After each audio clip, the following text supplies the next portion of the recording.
Hello, my friends, and welcome back. Thank you very much for being with me again today. There's a lot of destruction in Ukraine, obviously, and we have an article here. I have an article here that I will share with you regarding some successes coming from the Russian army and some destruction delivered to the Ukrainian army. This article comes from the Telegraph, and this is the title. Russia destroys up to 50 long-range rocket launchers in high-precision airstrike. 50 long-range rocket launchers. That's a lot. I have doubts that that's even true, but let's see. Russia's defense ministry has claimed it used high-precision weapons to strike Ukrainian army fuel tanks and military hardware near the southern city of Mykolaiv. In a video statement, Russian Defense Ministry spokesman Igor Konashenkov said that Russia Air Forces had destroyed up to 50 multiple launch rocket systems located in combat vehicle hangars, including foreign-made ones, and 49 Ukrainian military fuel tanks in the Mykolaiv region yesterday. And one civilian was killed and two were wounded after 7 Onyx missiles hit Mykolaiv yesterday, according to the South District of the Ukrainian Armed Forces. Well, is it true or is it not true?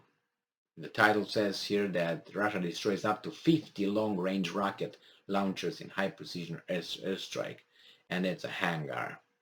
It says here that Russian Air Force has destroyed up to 50 multiple launch rocket systems located in combat vehicle hangars, including foreign-made ones, and 49 Ukrainian military fuel tanks in the Mykolaiv region yesterday. Well, I guess we take their word for it, and who's gonna deny that? The Ukrainians, obviously, they will do that.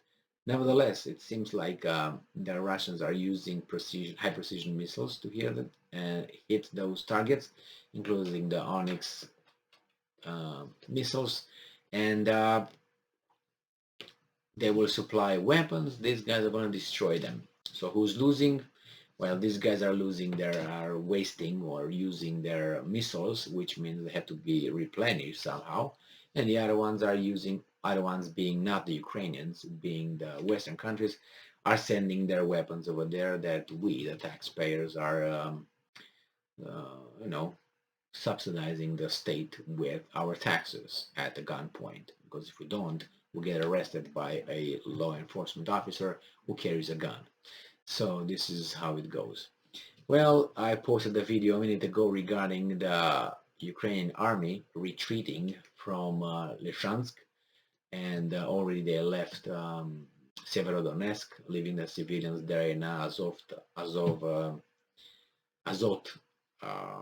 chemical plant, and then now they're leaving. They cross the Severodonetsk river, and now they go even west.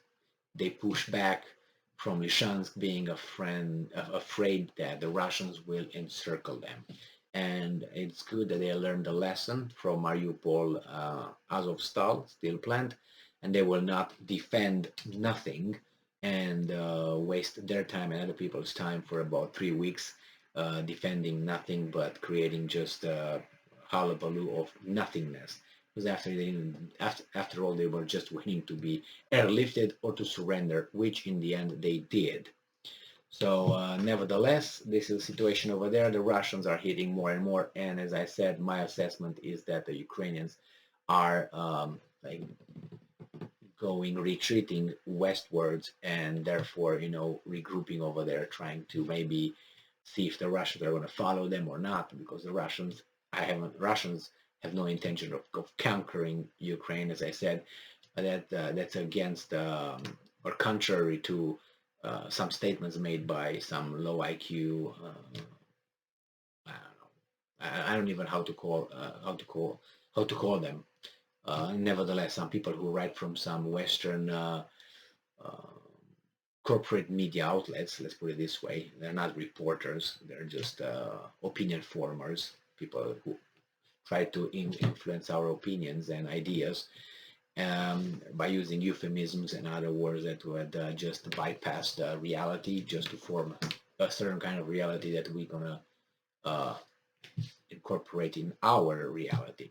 So nevertheless, I think that the Ukrainians are hoping that they will retreat back. The Russians will stop at one point, and I don't know what's going to happen next. Well, I don't think the Russians will go all the way to Poland or to Portugal if we, again, if we are to listen to what the low IQ reporters are stating from the corporate mass media in the West.